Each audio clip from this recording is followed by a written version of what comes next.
vai estar aparecendo na tela.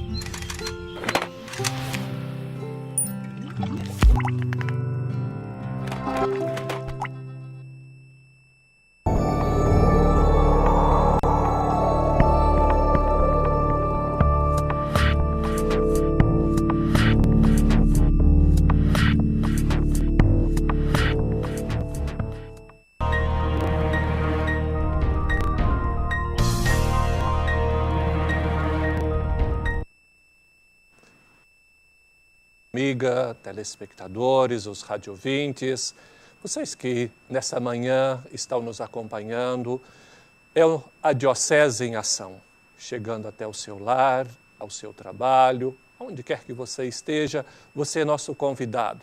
A partir de hoje, então, esse nosso momento, às quintas-feiras, de tomarmos a liturgia do final de semana, refletir sobre a palavra de Deus, aquilo que Deus quer nos comunicar. A celebração da Eucaristia, esse momento forte da nossa vida cristã, o Concílio Vaticano II diz, é o cume e o ápice da vida cristã. Assim, querido, querida, iniciemos rezando ao nosso bom Deus, Ele que é Pai, Filho e Espírito Santo. Amém. Invoquemos a presença do Espírito Santo, que possa nos ajudar a compreender bem a mensagem de Deus. Vinde, Espírito Santo, enchei os corações dos vossos fiéis com a luz do Espírito Santo, a fim de que possamos compreender bem a mensagem do Senhor, que possamos vivê-la e testemunhá-la no nosso dia a dia. Senhor Deus, que nos dais no vosso Espírito a sabedoria, o discernimento. Ajude-nos a compreender bem a nossa missão e a realizá-lo com fidelidade. Abençoe, Senhor, o dia de cada um, o trabalho, a família, as aspirações que cada um e que cada uma tem. E faça, Senhor, com que possamos encontrar em cada irmão e em cada irmã a vossa presença. E dai-nos sempre a disposição de, em tudo, amar-vos e servir-vos. Amém. Querido, querida, que nós possamos, então, olhar para a nossa vida cristã, esse Deus que nos chama a uma plena comunhão com Ele no Seu Filho. Isso se dá, então, nas nossas celebrações de forma especial. Compreendendo o que é a liturgia, olhemos lá aquilo que nos diz os bispos no Concílio Vaticano II a respeito da liturgia. Diz os bispos, para realizar a obra da salvação, Cristo está sempre presente no exercício da função sacerdotal de Cristo. Ela manifesta e realiza a santificação das pessoas por meio de sinais sensíveis. Nela, liturgia, a Igreja associa-se a Cristo, glorificando o Pai. Por isso, toda a celebração litúrgica, como obra de Cristo sacerdote, é também uma obra do seu corpo, que é a Igreja. É uma ação sagrada cuja eficácia nenhuma outra ação da Igreja se iguala. Veja que coisa bonita, então, falando da nossa liturgia, a Sacrosanto Concílio, o documento do Concílio Vaticano II, e vocês poderão ver esse documento, então, do Concílio Vaticano II. E segue ainda o número 10 desse documento, dizendo: a liturgia é o cume para o qual dirige a ação da Igreja e, ao mesmo tempo, é a fonte de onde emana toda a sua força. Por sua ação evangelizadora, a Igreja quer que todos os que se tornaram filhos de Deus pela fé e pelo batismo se reúnam em assembleia, louvem a Deus na Igreja, participem no sacrifício e comam da ceia do Senhor. É o Senhor que afirma em João, capítulo 6, quem comer deste pão que eu der, esse será salvo. Portanto, essa ceia do Senhor, o comer do seu pão, o pão partilhado para todos, o pão que comemos para tornar também pão a saciar a fome da humanidade. Celebramos então a Eucaristia de forma especial, esse momento do mistério pascal de Cristo, onde tornamos presente essa ação salvadora de Jesus através da nossa vida, do nosso ato. É Deus quem realiza no seu Espírito essa graça toda especial a cada um de nós. E mais ainda, a Sacrosanto no número 11 vai nos dizer: para chegar a essa eficácia plena, é necessário que os fiéis se acerquem da Sagrada Liturgia com disposição de reta intenção. Acompanhe com a mente as palavras e coopere com a graça divina para não recebê-la em vão. Por isso, é dever dos sagrados pastores vigiar para que, na ação litúrgica, não só se observem as leis para a válida e lícita celebração, mas que os fiéis participem dela consciente, ativa e frutuosamente. Queridos e queridas, a gente precisa então se perguntar se as nossas celebrações, se a minha participação na celebração, ela de fato está atendendo a esses requisitos. Está sendo uma participação ativa. Eu tenho consciência daquilo que estou celebrando, do mistério de Deus em que estou me envolvendo naquela celebração. E essa celebração tem resultado para a minha vida em frutos do Evangelho, frutos da presença desse Deus em quem e com quem eu me comprometo naquela celebração. E mais ainda, o aspecto para a gente compreender essa liturgia. A missa consta de duas partes, a liturgia da palavra e a liturgia eucarística, tão estreitamente ligadas entre si que constitui um único ato de culto. Portanto, a mesa da palavra e a mesa do pão. A missa na missa é posta a mesa tanto da palavra quanto do corpo de Jesus Cristo. Portanto, não dá para eu participar só da mesa do pão, sem participar da mesa da palavra. Eu preciso, então, querido e querida, me abrir para que a palavra de Deus se encarne na minha vida, para que eu possa, então, ter consciência de fazer um memorial do mistério pascal de Cristo. Fazer memória não é apenas recordar, lembrar. O fazer memória é a gente atualizar todo o mistério pascal. O que é esse mistério pascal? É Jesus encarnado na sua vida, na sua paixão, morte, ressurreição e ascensão. Portanto, Jesus que faz tudo isso numa entrega total, entregando-se inteiramente a nós. E Ele nos pede que façamos também o mesmo. Fazei isto em memória de mim.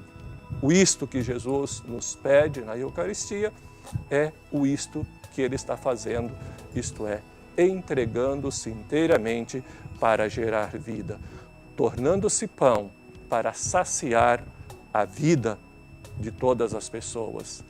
Veja, Jesus, que oferece o pão da palavra e o pão da Eucaristia. Esse deve ser também o nosso compromisso, irmão e irmã. Sendo assim, eu quero tomar com cada um de vocês os textos, então, sagrados da Sagrada Liturgia, que nós vamos usar nesse final de semana. O que mesmo que estaremos celebrando? Esse o que, ele nos vem da Palavra de Deus. É a Palavra de Deus o centro.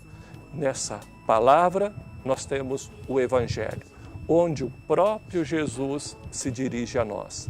E nesse domingo, então, no dia 14, nós teremos o Evangelho de São Lucas, o capítulo 12, dos versículos 49 ao 53. Diz lá o Evangelho. Por que começamos pelo Evangelho? Porque é a palavra do próprio Jesus. É o Evangelho que vai iluminar depois os outros textos bíblicos. Assim, prestemos atenção no que então é nos proposto no Evangelho desse domingo. Naquele tempo, disse Jesus aos seus discípulos: eu vim para lançar fogo sobre a terra e como gostaria que já estivesse aceso. Devo receber um batismo e como estou ansioso até que isto se cumpra. Vós pensais que eu vim trazer a paz sobre a terra? Pelo contrário, eu vos digo, eu vim trazer divisão, pois daqui em diante, numa família de 5 pessoas, 3 ficarão divididas contra 2 e 2 contra 3. Ficarão divididos o pai contra o filho e o filho contra o pai, a mãe contra a filha e a filha contra a mãe, a sogra contra a nora e a nora contra a sogra. Palavra da salvação. Amigo, amiga, parece um pouco estranho, parece um pouco pesada as palavras de Jesus, pelo menos na nossa compreensão, que às vezes costumamos ver um Jesus tão mansinho, com palavras suaves, e aqui Jesus então parece-nos, num primeiro momento, que ele está sendo um pouco áspero, um pouco duro demais. Mas é preciso compreender então esse texto dentro do seu contexto. Nós estamos no capítulo 12 do Evangelho de São Lucas, já a partir do versículo 49. Os 2 domingos anteriores foram tomados também do capítulo 12 do Evangelho de São Lucas. E ele está, então, na segunda metade do seu Evangelho, onde Lucas apresenta Jesus que toma uma decisão resoluta para subir a Jerusalém. É esse Jesus, então, que nessa viagem da Galileia até Jerusalém, ele vai dando a catequese para os seus discípulos, vai instruindo os seus discípulos no que consiste o seu seguimento. E o capítulo 12, ele está instruindo sobre a sua volta. Ele que havia falado no capítulo 11 sobre o juízo final, isto é, ao final dos tempos, o julgamento, agora ele está exortando os seus discípulos no que consiste a espera da sua volta. Essa volta, então, de Jesus até a humanidade, que exige de cada um a fé. E a fé é uma atitude de adesão, é uma atitude de abertura, é uma atitude de acolhida. Jesus que espera, então, dos seus discípulos uma prontidão. Por isso, ele vai dizer da sua missão, essa missão e a sua palavra tem uma força transformadora a exemplo do fogo. E é isso que Jesus, então, deseja, que a sua palavra, que a sua presença permaneça com os seus discípulos, mas não de uma forma apática, não com aquela lembrança vaga, teve um homem que passou por aqui, que fez o bem. Não, quer ser uma presença transformadora, que exige, então, conversão, que exige tomadas de decisão. Assim, o símbolo do fogo. Eu vim trazer fogo à terra. E como desejo que esse fogo estivesse já, que essa terra já estivesse ardendo por esse fogo. O fogo que Jesus nos traz. O fogo da sua paixão pelo Pai. Eu vim não para fazer a minha vontade, mas a vontade daquele que me enviou. O meu alimento é fazer a vontade daquele que me enviou. Pai, não faça a minha, mas sim a sua vontade. Essa entrega, esse louvor que ouvimos dos lábios de Jesus, louvando ao Pai, porque revela essas coisas aos pequeninos, aqueles ignorantes aos olhos humanos. É esse fogo também que Jesus derrama sobre a terra com o seu Espírito Santo. Na sua volta ao Pai, ele devolve o Espírito Santo e permanece atuando na vida de cada um e de cada uma dos seus discípulos, dos seus missionários, através do Espírito. Esse fogo que deve queimar-nos, esse fogo que deve nos transformar, esse fogo que nós somos chamados a estar constantemente alimentando-o como aquela coivara, aquela fogueira que a gente sempre precisa estar jogando uma lenha, porque senão ela pode ir se apagando. Assim, querido, querida, na adesão, na abertura para essa ação transformadora de Jesus é que se dará a paz. Eu vim trazer a paz. E essa paz que não é uma paz passiva, uma paz onde eu espero que Deus realiza tudo sozinho. Essa paz que é resultado, então, da minha cooperação, da minha adesão, do assumir essa proposta e esse jeito de Jesus Cristo fazer. A paz será, então, como diz o profeta Isaías, resultado da justiça. E aí poderíamos nos perguntar, queremos paz, mas até que ponto a gente tem lutado contra as injustiças? Até que ponto temos combatido o mal que atrapalha a realização da paz? É compromisso nosso. Jesus faz a parte dele e espera também que nós estejamos fazendo também a nossa. Essa atitude, então, inevitavelmente provoca decisão, ou a favor de Jesus ou contra Jesus. Por isso ele mesmo alerta, até na família vai acontecer a divisão daqueles que, assumindo o projeto de Jesus, se tornam fiéis e aqueles que se opõem ao projeto de Jesus. Portanto, o nosso compromisso, irmão e irmã, precisa ser com Jesus Cristo, com o seu reino, mesmo que tenha alguém que se oponha a isso. Também aconteceu com Jesus. A sua fidelidade à vontade do Pai levou opositores e a oposição o levou até a cruz. Mas ele foi e venceu na cruz, doando a sua própria vida, vencendo o mal através da sua entrega total ao Pai, a serviço dos irmãos. Olhemos também para a primeira leitura do profeta Jeremias, que está dentro desse contexto. Jeremias 38, dos versículos 4 até o 10. Naqueles dias, disseram os príncipes ao rei: pedimos que seja morto este homem.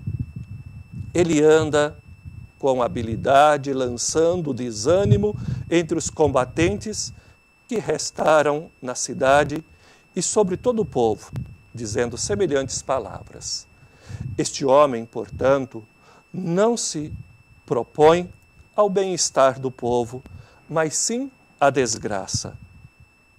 Disse o rei Sedecias: ele está em vossas mãos.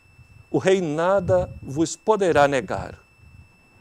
Agarraram então Jeremias e lançaram-no na cisterna de Miqueias, filho do rei, que havia no pátio da guarda, fazendo-o descer por meio de cordas. Na cisterna não havia água, somente lama, e assim ia-se Jeremias afundando na lama. Ebed-Meleque saiu da casa do rei e veio ter com ele e falou-lhe: Ó rei, meu senhor, muito mal procederam esses homens em tudo o que fizeram contra o profeta Jeremias, lançando-o na cisterna para ir morrer de fome. Não há mais pão na cidade. O rei deu, então, esta ordem ao etíope Ebed-Meleque: leva contigo 30 homens e tira da cisterna o profeta Jeremias antes que morra. Veja, irmãos e irmãs, Jeremias, então, de fato, prefigurando aquilo que acontece com Jesus.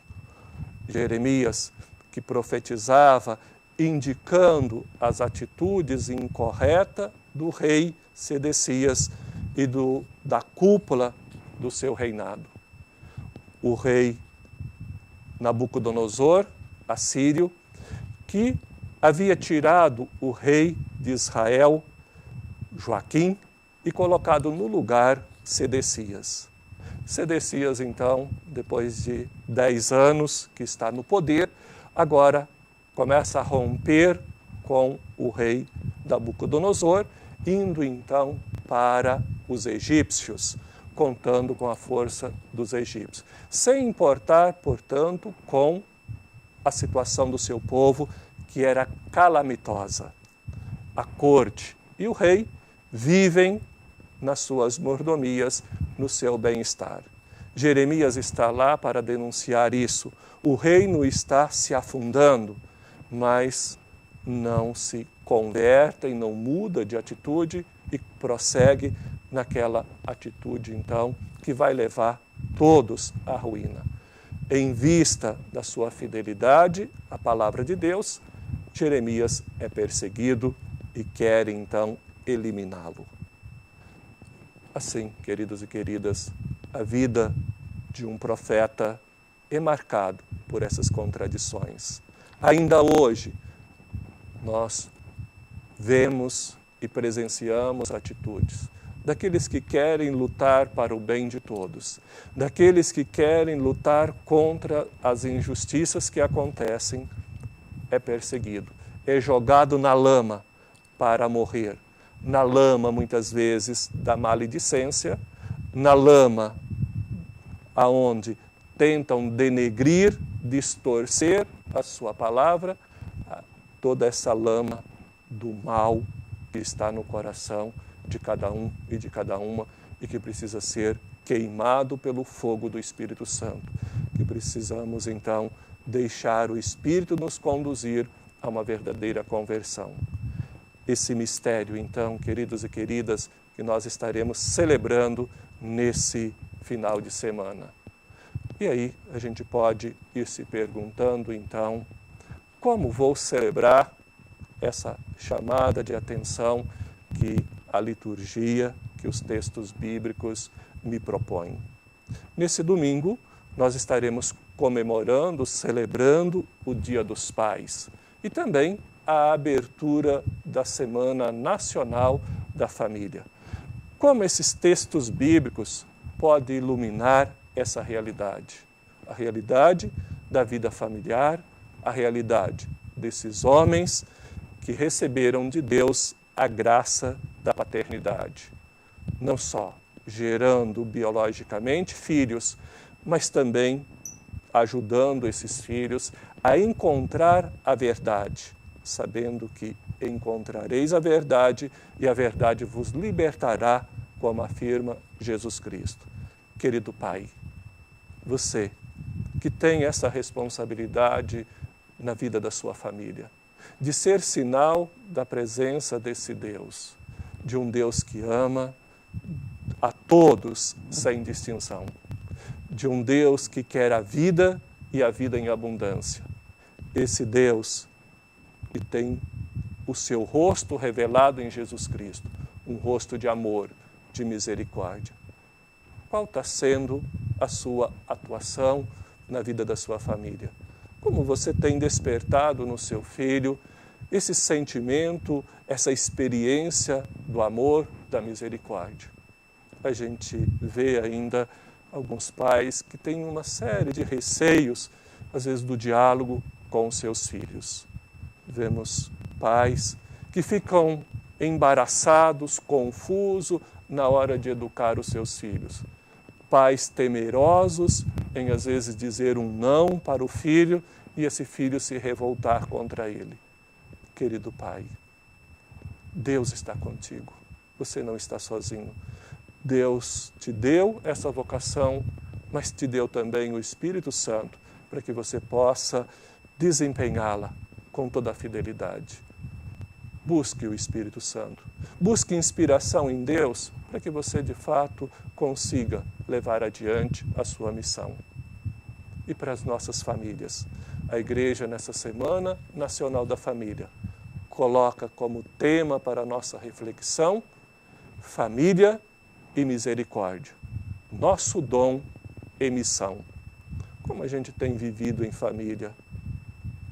De fato, se acolhendo, de fato, olhando um para o outro com o olhar de misericórdia, de compaixão, de quem estende a mão na hora que o outro cai, na hora que o outro erra, lhe dando uma nova chance, ou a gente está lá meio como que juiz para apontar e dar de dedo na cara dos outros, nos seus erros, muitas vezes afundando-o mais ainda no erro, no pecado.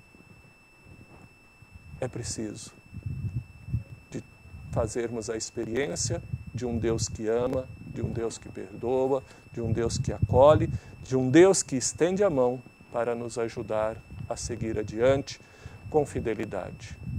E assim, querido e querida, que nós vamos construir famílias que sejam sustentáculo para a vida humana, que seja na sociedade aquelas células sadias, capaz de termos uma sociedade, então, que se compromete com o bem-estar de todos, e não uma sociedade marcada pelo individualismo, uma sociedade que pensa absolutamente no consumismo.